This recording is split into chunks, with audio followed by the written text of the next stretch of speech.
My brother Dan is the golden boy of our family.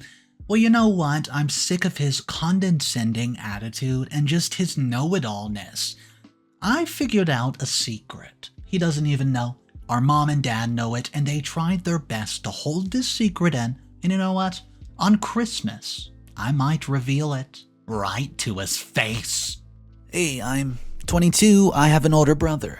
I'm gonna call him Dan. Now, my parents don't have any proper home they can stay at except for Dan's, but he doesn't want to let our parents stay at his apartment. Okay, a little bit of context, right? My older brother Dan has always been the golden boy, the apple of everyone's eye. From the moment we stepped into elementary school, he's the talk of the town. Popular, not just in our family, but in school too. We weren't born swimming in money, mind you. We were comfortable, yes, but not exactly rolling in privilege. And this is where the trouble begins. Since we studied in a public school, having money allowed us to have the latest things teens craved compared to our schoolmates. And I think this is one of the reasons why he was so popular. Dan loved the spotlight, especially if it came with the latest gadgets, fancy shoes, and all that materialistic jazz. Me, not so much. I felt awkward with all the attention and rarely flaunted the shiny things we owned. But for Dan, it became a status symbol. If he wasn't parading around that newest iPhone, he wasn't living. Or at least that's what he wanted everyone to believe, so he could always get what he wanted. Middle school hit. The demands got even crazier. iPhones, MacBooks, Nike shoes, you name it, he wanted it. Oh, and let's not forget the demand for a brand new BMW for his 16th birthday, which, by the way, my parents can't afford. Now, you might be thinking, did he get all this? Well, let's just say my parents worked their butt offs to fulfill his wishes, and my rich grandfather, he also supported Dan. And he was the one who bought Dan the BMW, but anyways, I can't even imagine how much my parents decided to spend on those things for Dan alone, and I guess that's why they don't have that much savings. Speaking of our grandfather, he loves Dan with all his heart. You see, grandfather doesn't just love Dan, he practically worships the ground Dan walks on. He made Dan his trophy grandchild to flaunt to everyone, and his eyes literally lit up whenever he talks about Dan, and oh boy, does he talk about Dan a lot. He lets Dan tag along with him every time and anywhere, and he's the wingman during those business meetings or casual nights when grandfather's friends. Basically, Dan has a VIP pass to grandfather's social life, and when Dan graduated high school, grandfather gathered us all for a family meeting of sort. Okay, drum roll, please. Dan was set to inherit most of grandfather's stuff, properties and everything, and of course the money by the time he turned 26. Well, why, might you ask? Because according to grandfather, Dan deserved it. Yeah, no surprise there, right? Now, this news stirred up a bit of commotion, I'd say mostly anger in the whole family. Who wouldn't raise an eyebrow when the golden child gets the golden ticket to the family fortune? There were murmurs, side-eyed glances, and a subtle shift in the air, but grandfather in all his glory was so firm about his decision. As for the rest of us non-trophy grandchildren, do we support Dan and grandfather's choices? Resent him for being that way, or maybe a bit of both? As for me, of course, I was absolutely furious. I left the room when grandfather announced it, and who wouldn't? Isn't that a bit unfair? It's not our fault we aren't gifted like Dan. Well, to be fair, Dan's not just about showing off. He's hella smart. He's like acing his exams, and he was actually the valedictorian of his graduating class. And don't even get me started on his extracurriculars. While the rest of us were still trying to figure out which sport to pretend we liked. Dan was already acing his chess tournaments and even leading the debate team to victory. I swear this guy made well-rounded look like an understatement. He's like the jack of all trades, the master of everything. Anyways, yeah, that's why grandfather thinks Dan deserves all of it. Moving on, college came. We both got into the same university, and while I hustled with part-time jobs just to save up, Dan just partied all night together with his little frat buddies. The classic college tale, right? Like when we were kids, Dan was also popular at college. He always flexes and posts his expensive possessions to his friends. And of course treats them to bars, parties, all the above. Of course our parents funded those and they still provided for him considering he doesn't have an income. I guess we know where my parents' income and savings went to. Anyways, Dad retired when I was just a freshman and Dan was graduating from college. Then Mom took over as the breadwinner. Talk about pressure. Being the sole provider, it was hard for Mom. She dipped into savings to keep us afloat, and with the college fees and Dan's extravagant life, the savings are running out. I told them to stop spoiling Dan because we're going to be left with nothing if it doesn't stop. But they just told me that Dan will give back and help all of us once he gets a job. Then the third year of college came, and it was time for my mom to retire, and Dan was already working. Now, both of our parents don't have an income, so we did have to rely on savings. Fortunately, I have savings from part-time jobs to use for college, and Dan, we could use his help to finance the rest of my college, but we haven't experienced a single cent from his salary. Alright, let's talk about Dan's contribution to our family finances. Spoiler alert, not much. You'd think that the shiny new diploma, he'd at least treat us to a decent meal with his first paycheck. But nah, not a single celebratory dinner. I mean, come on, man, I could use a break from the ramen life. Dan's nonchalant attitude towards our financial struggles did not sit well with me. I could see Mom stressing over bills, and there he was, partying like there was no tomorrow. I mean, don't get me wrong, I'm all for a good time, but priorities, right? Plus our parents wasted all that money for him, and this is what he gave back. Oops, sorry, I forgot, he's not giving anything. So there I was, juggling assignments, part-time jobs, the weight of family responsibilities, and Dan? He was living the carefree dream. By the time I finished my third year, he was in his second year in his job and bought a nice, expensive apartment and, of course, a BMW. Besides his primary job, I think he's also a real estate agent, which may explain how he can afford all that. Anyways, I'm proud of him for having those. I just hope that he helped me with college expenses. Just a week after I finished my third year, Mom got sick. Breast cancer. Yeah, life has a twisted sense of humor. Talk about a punch to the gut, right? Now keep in mind, I'm not swimming in cash. Just your average guy with a part-time job trying to make ends meet. And to add to that, my parents don't have a job and our savings are almost gone. Even though Dan was already working for 2 years, we only received a flower and a basket of fruits in the hospital. How I wish he would have helped with the expenses. With no insurance and the savings depleted by college fees and Dan's extravagant lifestyle during his college years, we had to sell our family home to fund Mom's medical bills. I mean, we had to do what we had to do, right? Tough, but a necessary move. And with the house gone, my parents needed a place to stay. At first, they were staying at some relative house because it was near the hospital, and I was relieved when they agreed to let my parents stay because I didn't know any place that they could stay. However, my parents called me and told me that they wanted to move out once Mom was cancer-free. They were ashamed and staying at a relative's house, and now that there were no other reasons for them to stay there. Once the call ended, I just felt the tears running down my cheeks. How did we end up like this? A part of me blames my parents for not having emergency funds or even insurance, and I don't know, am I wrong to blame them? I'm just too tired of everything. I even insisted that they ask for grandfather's help, but their pride was too high and they didn't want to ask. Fast forward to Mom's complete recover from cancer, and that also means they have to move out from our relative's house. Mom contacted me and asked if I saved up some money and if it was okay to borrow it so I could help them move to a new apartment. Unfortunately, as much as I wanted to help them, I had to break it to her that I drained my accounts paying for college and bills. I would love to offer that little apartment that I've been living in since freshman year, but it was barely enough for me, let alone my parents.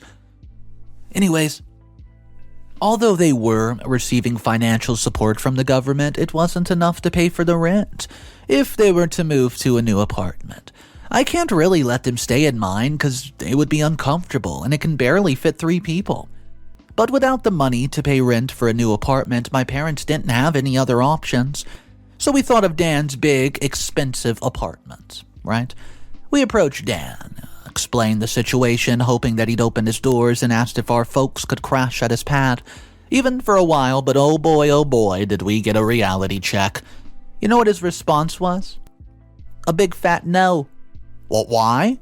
Besides, apparently, having parents around is cramping his style, and old folks don't get well with party animals, or so he claimed. I couldn't believe it. Family over parties? Duh. Well, not in Dan's world. I mean, seriously, we're talking about our parents here, not party crashers.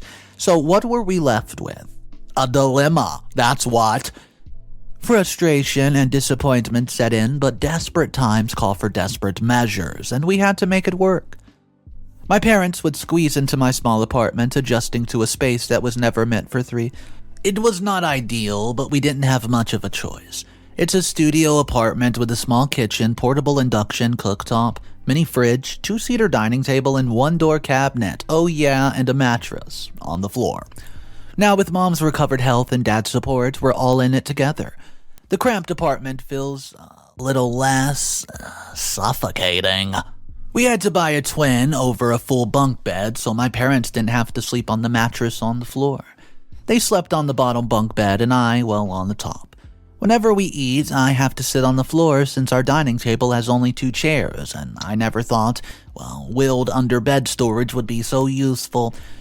Nights are long, days are longer, but we're pushing through. I even contacted Dan to ask for help. You know what his response? Nada. But enough was enough. One day I've had it. I confronted him and I told him that this was not about him and his party palace. This was about family, about Mom fighting a battle he seemed blissfully ignorant of. Crickets. He didn't budge. So I did what any fed-up sibling would do. I took to social media. I posted our story last week, our struggles, sacrifices, and never mentioned Dan. I'm sure people are wondering, why would our family ask for help if Dan was so rich and living his life? Anyways, the internet has a funny way of making things trend. And our story, it absolutely caught fire. Suddenly, messages were pouring in, support advice, family and friends gave financial support, and yes, some good old-fashioned scoldings for Dan. When Dan got a hold of my post, he stormed into my apartment the day after I posted it.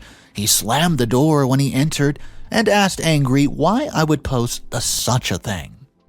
He's fuming, demanding answers, and his voice, escalating with every word, claimed that if I needed cash, all I had to do was hit him up, which I did. And he'd have thrown it at me like confetti. And you know what, guys? Before he left the apartment, he told us that he doesn't want to associate himself with someone who is living in a small apartment. I'm like, dude, seriously? Our parents are living here. What are you talking about? Anyways, according to him, my post was a low blow. He was also insisting that I should delete my post, but it's too late. Now, let me rewind a bit. When I initially posted, it wasn't a spur-of-the-moment thing. I did try researching and looking out for Dan, but no help. But he basically gave us the cold shoulder, pushing us away like unwanted telemarketers. So the internet seemed like the logical next step since I was desperate for financial help. Anyways, I guess I'll ask you guys, am I the a-hole for putting our family struggles out there? I'm torn. Top comments from the original post. Comment number 1. This post is screaming jealousy. LOL, is this even real? I don't think anyone would abandon their family like that. Also, I thought your grandfather was rich. Why don't you ask him for help? This post is total crap. Comment number 2. I swear people nowadays always resort to social media. First, it's not your brother's responsibility to support you or even your parents. It's your parents' responsibility to provide for you guys and don't have to give it back. I mean, you don't blame Dan for receiving all those things. Your parents and grandpa gave them willingly to Dan. It's not his fault. Secondly, if he doesn't want to help you, respect his decision. Update number 1. Hey guys, first of all, Merry Christmas. I know my greetings are late, but what do they say? Better late than never. I'm here with an update on what happened after Dan barged into our apartment. Anyways, I just want to address first the comments, or rather speculations about our situation. To those who are telling me that my post is BS, believe what you want to believe. I posted here because I wanted advice, and if it's really not real, what would I gain from posting such a thing? And please touch some grass. You don't know how many people experience not getting help from their family. And the one person thinks I'm making Dan a villain. Did you even read the whole post? While I agree that it's not his responsibility to provide help to us, I specifically wrote that I hoped he would help us. I was not obliging him to do it. I was hoping that he would voluntarily just help his family. And I also told you guys that when I confronted him, it was not about him not helping financially, but it was his nonchalant response to my mother's sickness. And the post? I didn't even mention him. It's the people who noticed that he did not help us at all. Please, I have enough problems. I'm here to ask advice, not to be scrutinized. Okay, on to the update. So, every December, it's a family tradition to just go gather at Grandpa's place for our yearly celebration, a time when the air is filled with festive cheer and we trade gifts, not insults. But this year, well, Dan decided to do something horrible and I just had to fight back. So word gets around to Dan's higher-ups, and they decide to play it safe and said that he should avoid taking clients in the meantime because of the issue. This is his real estate job, by the way, and that's why he was pretty mad because it's the main source of his income. Dan, naturally, wasn't doing the happy dance about it, and I mean, who would be? His income stream took a hit, and that's no small potatoes. Anyways, when we were left alone in a room, he just lost it. He's fuming, probably seeing his paycheck vanish into thin air, and then out of the blue, he punches me. No, like seriously, he did. I caught a fist to the face. All because I happened to be there at that exact moment. All of a sudden, I could feel a warm liquid oozing right out of my nose. And if that was not enough, Dan, in all his rage, said something so horrible that I did not even expect it to come out of his own mouth. He looked me square in the eyes and said, "If you needed money so badly, why didn't you let Mom? If you would have let her go, you wouldn't have to pay those bills." Guys, my jaw absolutely dropped. Did he seriously just say what I think he did?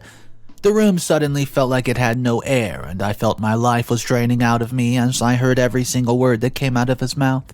Why would he say something like that? Just because he can't have income for a short period of time? Just because his fame was damaged? No, all of that is not enough reason to say something like that. It took me a moment to process it all, and I had to remind myself that stress makes people say crazy things. But this was a whole new level. I could not fathom what had happened, so I walked out and told him karma would get him. By that, I mean I'll get back to him. So when I was applying for college, I was digging through Mom's file drawer for some paperwork, and, I needed it. And that's where I found Dan's adoption papers. Now, imagine my brain going full detective mode. Adoption papers for Dan? I'm like, what? Who saw that coming? Definitely not me. Of course, I confronted my parents because I simply needed answers, and I needed them pronto. But what did I get? I get the classic, keep it a secret routine. According to them, Dan's adoption changes nothing. Dan's their kid no matter where he came from, and a more diplomatic way of saying, yes, there's a skeleton in the closet, but let's not disturb it. And I'm not the only one who doesn't know about this. My whole family didn't know that Dan, my supposed blood relative, wasn't really one. I'm sure if I were to expose this to the family, they would treat Dan differently because they are protective of the bloodline, especially grandfather. I wanted to teach him a lesson by exposing this adoption news to the family, but I was torn. I was seriously torn. I didn't want to stoop to his level, but the rage, the absolute injustice, it was just too much to bear. We did everything for him and never did something bad for him to act like this. But at the back of my mind, I don't want to do it. The idea of dropping the adoption news lingered in my thoughts, but guilt, it haunted me. I didn't want to wake up every morning with a heavy heart, regret gnawing at my conscience. I'm really not sure. I don't know what to do. Should I tell this to my relatives? Let me know. Update number 2. Hey, sorry for the delay in updating you all. The response I got from the last post was kinda 50-50, but in the end I decided to just spill the truth. So just before the family went back home, I decided to gather all of them and told them I needed them all together for a surprise. I was planning for Dan. Since everybody wanted a bit of the surprise for the golden boy, everyone went in on it. Just when I already had the room to make some made-up plans and secrets, I told them the truth regarding the adoption of Dan. Aside from the adoption issue, I told them that also what happened when Mom got sick. How he talked badly about her condition and just hoped for her to pass. Just so he could have peace. I did not have the chance to consult anyone regarding this except you guys, and this is why even my parents were just as shocked as the rest of my family. To be honest, I don't know what to expect with grandfather's reaction. So there I am, standing amidst a sea of wide-eyed family members. You can really feel the tension building up at the moment, and then the reactions. Imagine a mix of gasps, shocked faces, and murmurs that turned into lingering awkward silence that followed a major revelation. Now on to the juicy part. The inheritance Dan was eyeing, and the pot of gold Dan was eyeing for a long time. Grandpa did a complete 180 on him, and right after the revelation that I spilled on them, Grandpa immediately contacted his inheritance attorney to revise the will. Grandpa then called Dan into the room to break the news to him. The disappointment on Dan's face, classic and priceless. It was like watching a kid get their candy stolen, but the stakes were a tad higher. You can really see the pain and anger in his eyes, and no inheritance means that the reality check hits harder than a ton of bricks. So it's been 2 months since all this happened, and everything has changed for Dan. The extravagant living, the posh apartment, the fancy cars, it was all on borrowed time. Turns out maintaining that lifestyle comes with a hefty price tag, and Dan's wallet and bank account were the ones to pay the price, and guess what happens when you can't keep up with those bills? Those are repossessed faster than you can say budgeting. Now he's got no roof over his head, no fancy wills, and a mountain of debt staring him down. The tables really have turned, and it's not in the direction Dan would have wanted. I won't lie, I did feel a bit of guilt for orchestrating all this, but hey, actions do have consequences. Dan deserved what happened to him, and can you guys get me? He literally told me that I should have let our mom pass, so I don't have to bother him. Come on, no one, and I mean no one, deserves to be treated the way Dan treated us. Dan was heavily affected by the revelation, and you could see it in the way he carried himself. Shoulders slumped, eyes heavy with the weight of the world, and each step he took echoed with the silent echo of a man who had lost not just his inheritance, but a piece of himself. Aside from the way he acts physically, Dan really became a ghost in his social media accounts. Gone are the constant stories of selfies, fit checks, and food topography, and, well, as he likes to call it. This also is negatively affecting his work as he can't get a single sell. Anyways, that's it, guys. I don't really know what will happen for us or if my guilt will even let me sleep. But yeah, I was satisfied. I just want to say thank you to all of you who have been on my journey.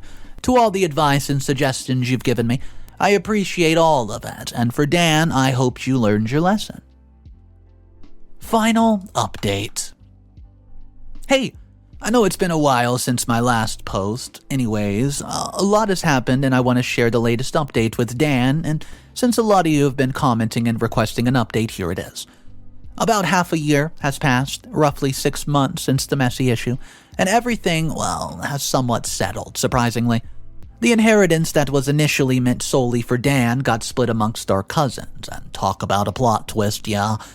As for me, well, I invested part of my share wisely. Yeah, you heard it right, I delved into the world of rentals. Smart move, well, let's just say it paid off more than expected. I now have a small apartment building, and it's thriving.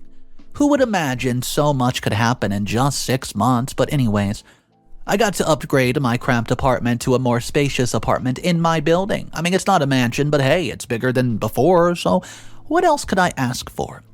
From cramped apartment living to a landlord, who would have thought, right? And guess what? I was able to buy my parents their very own house. A home that they can call their own, far, far away from the drama, away from all the chaos, and I just remember the look on their faces when I drove them to their house and handed them the keys. As the car pulled up in front of a white-fenced single-story house, I could see the confusion in my parents' eyes. I wanted it to be big in case I got married and have a big family. My kids could run and play with their grandparents all the time, and anyways, my mom's eyes welled up, and my father, usually a man of few words, managed to say thank you. As we stepped through the front door, I took a moment to soak it all in. We're now back to where, well, we were before. Living comfortably, and we don't have to use our savings for emergencies, as we now have insurance, and I never would have thought this day would come so soon, and I'm grateful for that. Now, where am I in all this? Well, I decided to practice what I preach. I'm living in one of my apartments in my own building, like I said, and yes, it's not a mansion, but it's my palace. It's a home. A home I worked hard for, a home where I can put my feet up and say, yeah, you did it. Dan, on the other hand, is living the consequence of his choices after the news broke out regarding the properties being repossessed. His so-called friends who were around him during his expensive and lavish lifetime just vanished. It was as if he were a sinking ship, and everybody on board jumped off, leaving him to face the storm alone. Mostly all the comments of today's story was mentioning how Dan completely deserves this course of action, and how he ends up in debt, losing a lot of his possessions, and having to settle for a basic 9-to-5 job, which, by the way, Dan absolutely hates. I want to know your thoughts about today's story. I did see just a few commenters, a very small amount, but they thought that OP went too far. Let me know about that. Let me know your opinion on it. And how about this for a question? If you were OP, what would you have done? Drop it downstairs in the comment section, guys. Thank you for joining me on today's video. My name's Mr. Reddito, and I narrate these sort of stories every day. So stop by tomorrow, see what we're up to, click that subscribe button. Have a great day. I'll see you later, and remember, it's cool to be kind. See ya.